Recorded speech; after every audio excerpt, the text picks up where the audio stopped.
Are you caring for a loved one with dementia? You don't have to figure this out all on your own.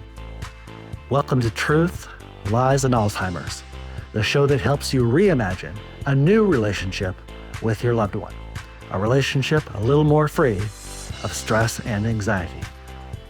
Join host Lisa Skinner and her 30-plus years of experience as she guides you on a new path to a better relationship with those you care for. Here's Lisa. Hello, everybody. Welcome to a brand new episode of the Truth, Lies, and Alzheimer's Show. I'm Lisa Skinner, your host. And today's episode, I'm really excited to bring this to you because I think some of the episodes that have become the most downloaded and the most popular are the ones where I'm giving you information about behavioral triggers and tips for caregivers. Those seem to be really, really popular. So what I've done is I've created some true case studies to illustrate a variety of common behaviors associated with what you as caregivers and family members can expect from your loved ones living with Alzheimer's disease and dementia. Now, the story scenarios are absolutely true. These are taken from my decades of experience seeing what behaviors show up. We know that they're unpredictable, but the names that I'm going to be using in these scenarios are fictitious. They are not the real names of the people that I've known who display these behaviors. So, included in these scenarios are effective strategies that you can employ using a person-centered approach to dementia care. So, the first case study, I'm going to call him Mr. Johnson. He's 78 years old. He has a diagnosis of Alzheimer's disease, and he's in the moderate stage or mid stage. And the behavioral challenge that I'm going to be illustrating in this scenario is that Mr. Johnson frequently exhibits agitation, especially during bathing and dressing. He would often resist help and sometimes lash out verbally or physically, causing distress for him and his caregiver. So here are some intervention strategies to go along with this little scenario. First, the caregiver did an environment modification. She adjusted the bathroom environment by minimizing the noise, for example, turning off the radio, using calming scents like lavender. And then the caregiver, who had learned about Mr. Johnson's past preferences, like what his favorite music is, and she played those songs during his bath time or shower time to create a comforting atmosphere. When the agitation arose, the caregiver calmly redirected Mr. Johnson's attention to his favorite hobby, such as looking at old photographs, which helped soothe him. And the outcome of this scenario is, after implementing these strategies, Mr. Johnson's episodes of agitation actually decreased significantly, and he became more cooperative during personal care routines. Now, the thing that you need to remember is what worked for the caregiver in this particular situation worked in this particular situation. That doesn't mean that doing exactly the same strategy will work the next time, because every single episode, behavioral episode that we see with these diseases is going to possibly have to be managed differently each time.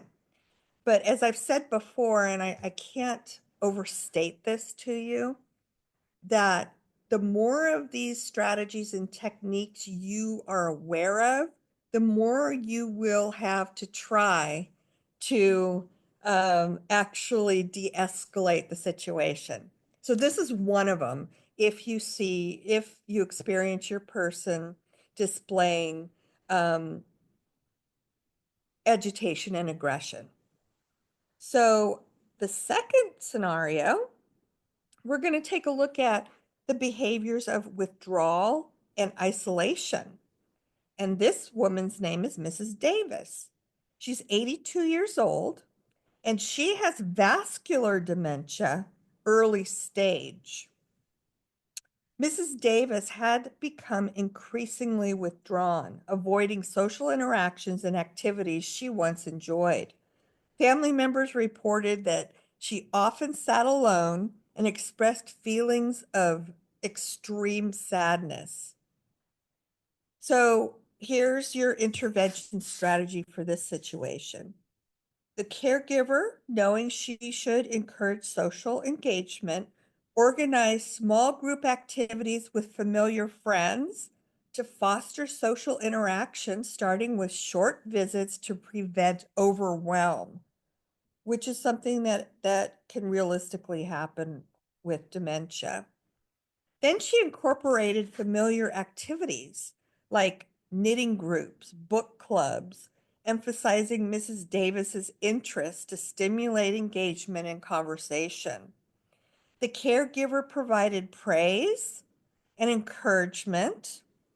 Whenever Mrs. Davis participated in an activity, reinforcing her involvement and emphasizing positive reinforcement. Over several weeks, Mrs. Davis began to engage more with her peers, showing improvement in mood and a renewed interest in activities, ultimately reducing her feelings of isolation. So that's something that you can try.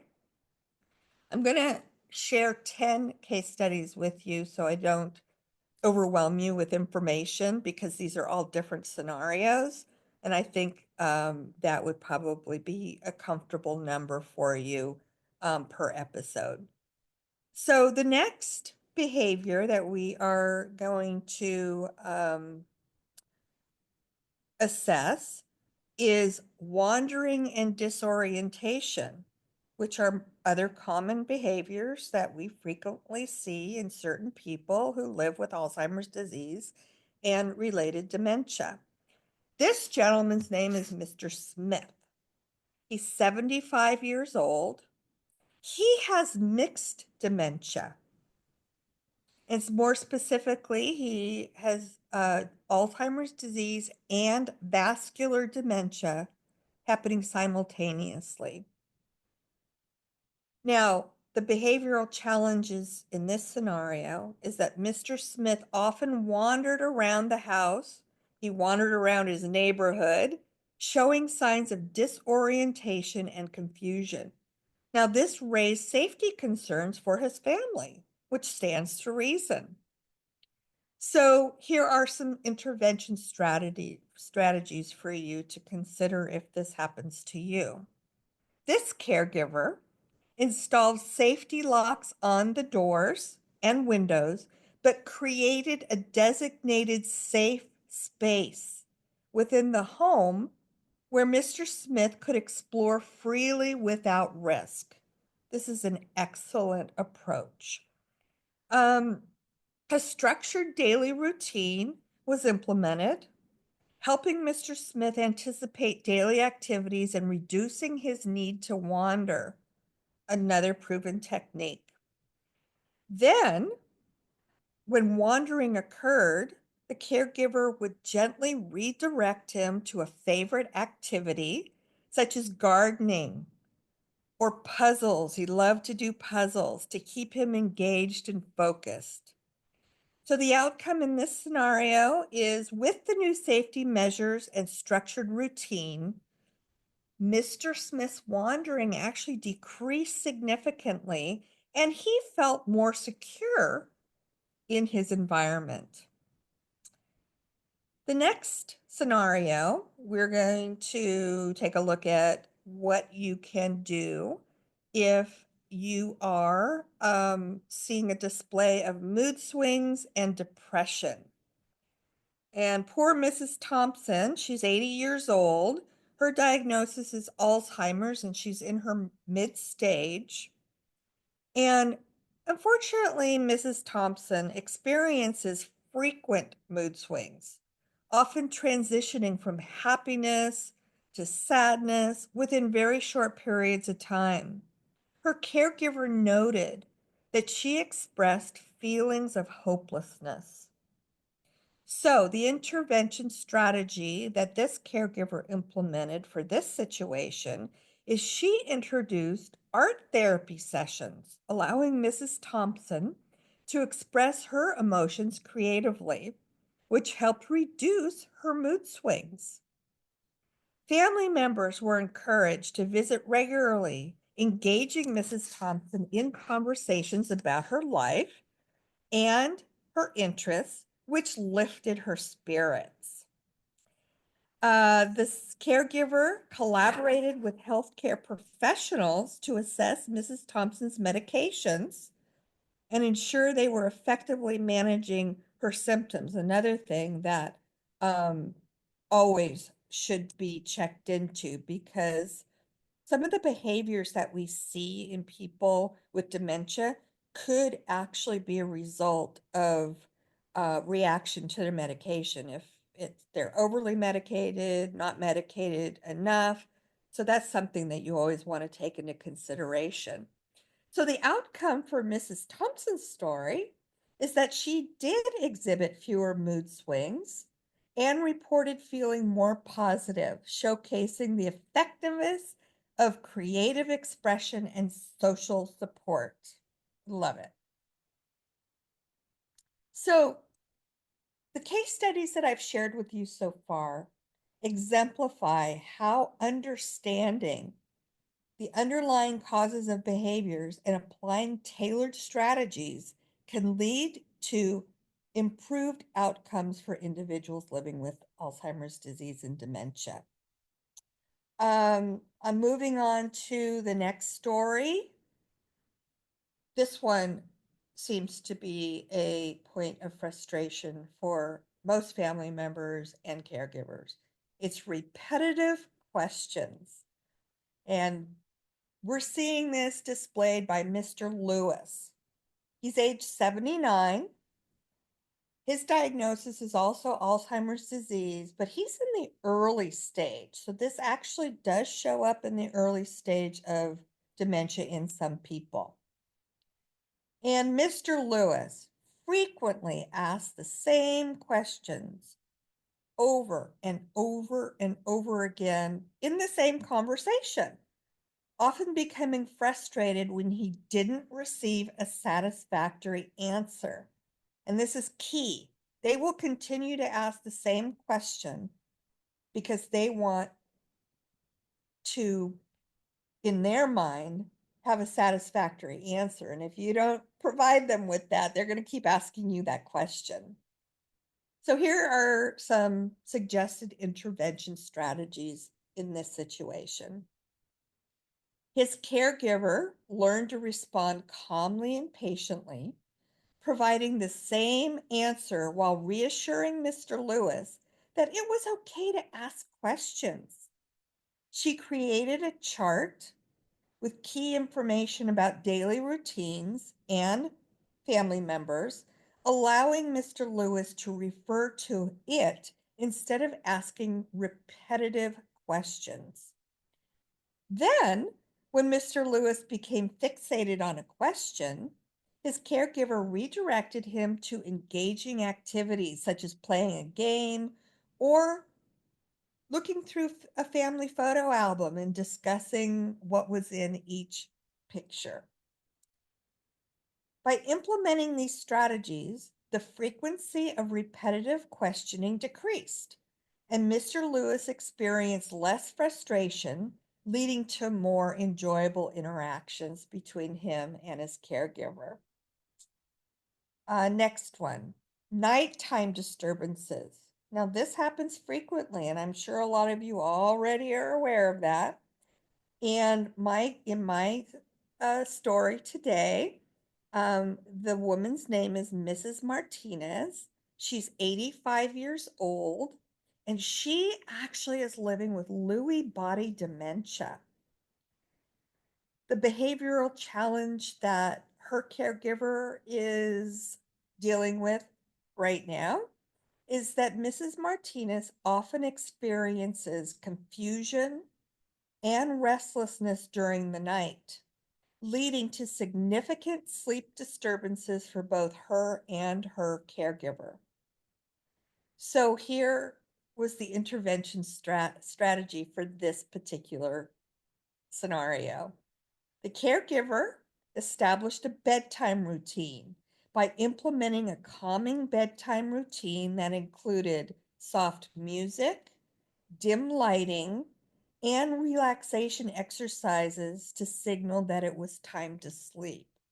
Maybe you want to try a nice, soothing, calming hand massage.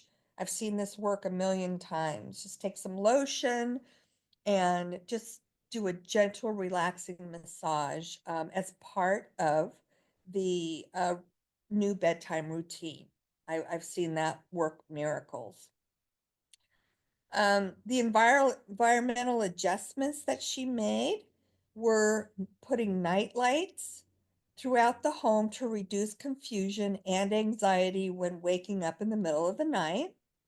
And this particular caregiver consulted with her, Mrs. Martinez's healthcare providers to assess Mrs. Martinez's medications so they could determine if the medications needed to be adjusted as necessary to minimize the nighttime agitation episodes. So the outcome for Mrs. Martinez with her caregiver using these strategies actually was very positive. With a structured bedtime routine and environmental modifications, Mrs. Martinez experienced fewer nighttime disturbances and improved sleep quality.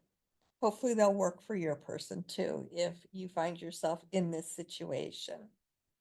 Okay, the next one, which is extremely common, I saw it with my own grandma, is paranoia and suspicion. And this gentleman's name is Mr. Patel. He's age 72, and he is in the moderate stage of his Alzheimer's disease. The behavioral challenge that Mr. Patel occasionally displayed is paranoia, believing that caregivers were stealing from him or plotting against him, which led to conflict and distress. This was the same scenario as I witnessed with my grandmother. So, some good intervention strategies, if and when this occurs, is to build trust with your person. Caregivers worked on establishing a trusting relationship by consistently being present and demonstrating reliability in daily tasks. When Mr. Patel expressed a suspicion, his caregiver or caregivers would validate his feelings without arguing with them, gently redirecting the conversation to positive topics.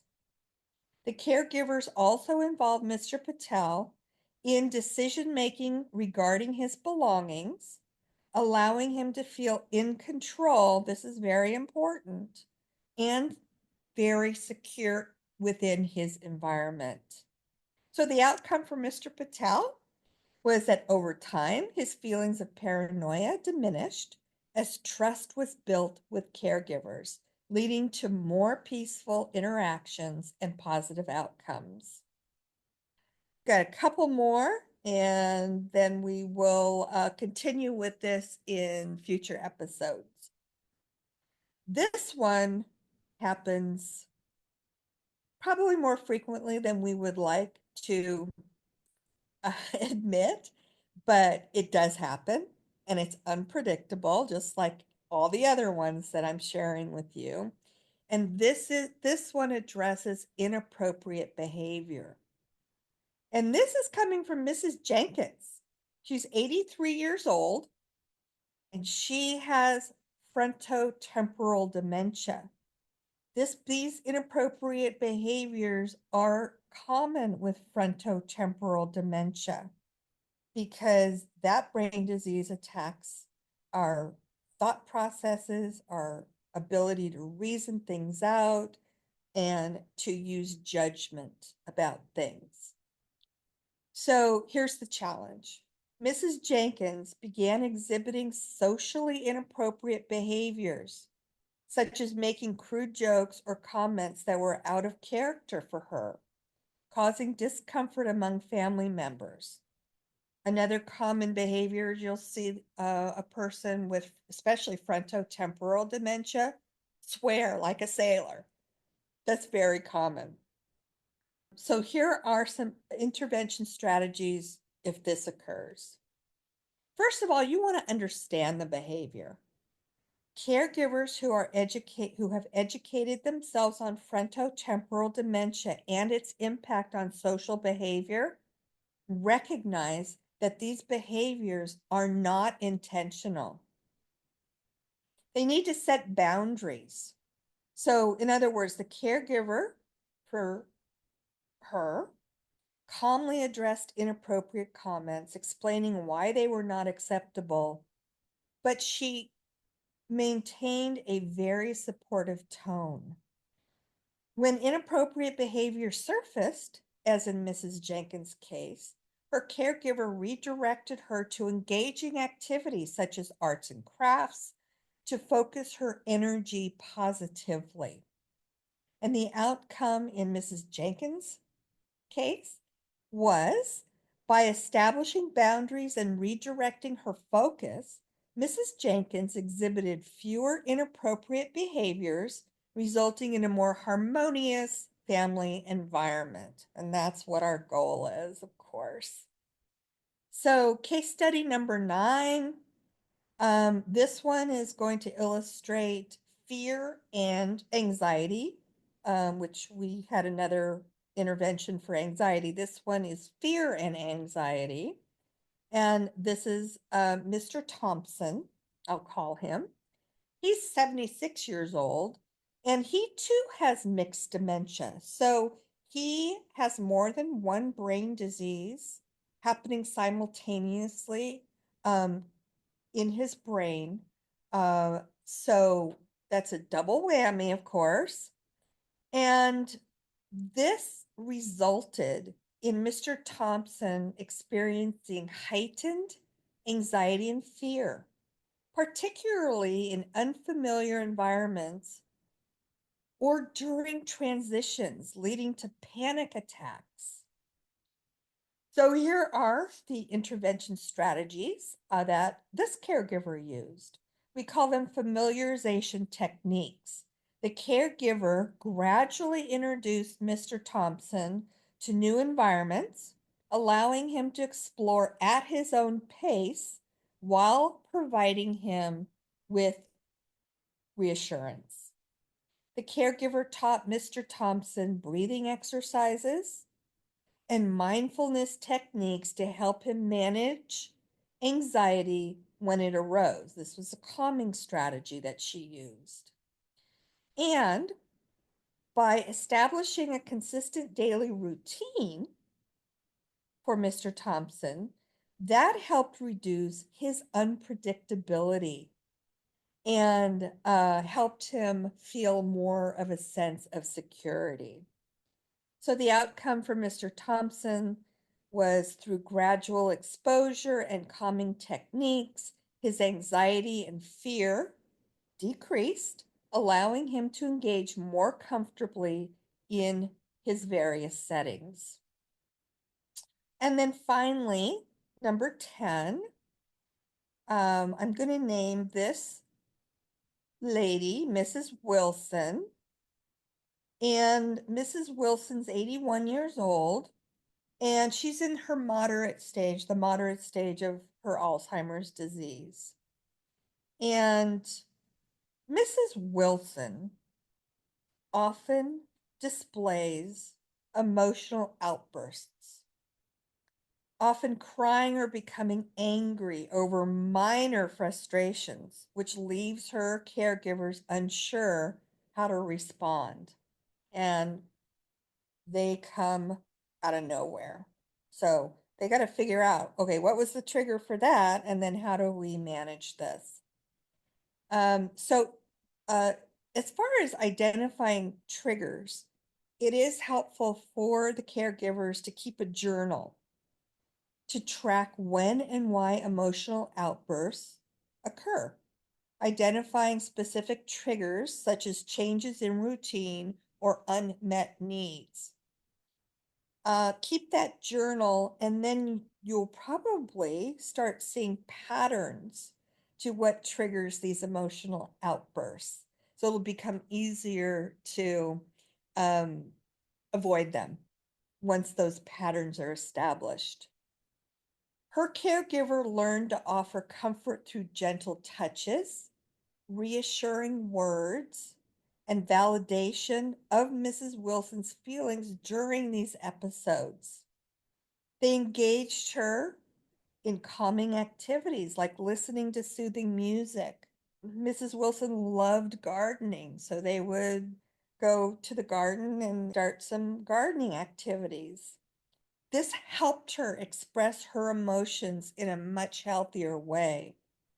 So the outcome in this last scenario is, by understanding triggers and providing emotional support, the frequency of Mrs. Wilson's outbursts actually did decrease, leading to a more peaceful environment.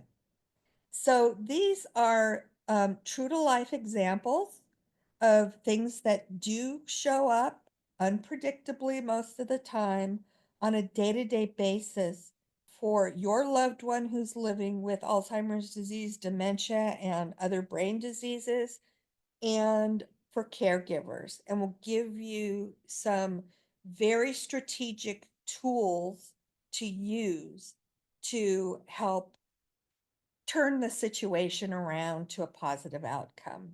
So hopefully you'll find these very helpful and be able to relate them to some of the things that you do experience, have experienced, or will experience in the future. And you'll have strategic approaches to deal with these.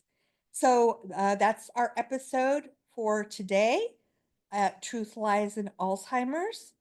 And again, I'm Lisa Skinner, your host, and I will be back next week with another brand new episode of the Truth, Lies, and Alzheimer's podcast. So have a great week and stay healthy and just enjoy every day to its fullest. And I'll see y'all next week. Bye-bye.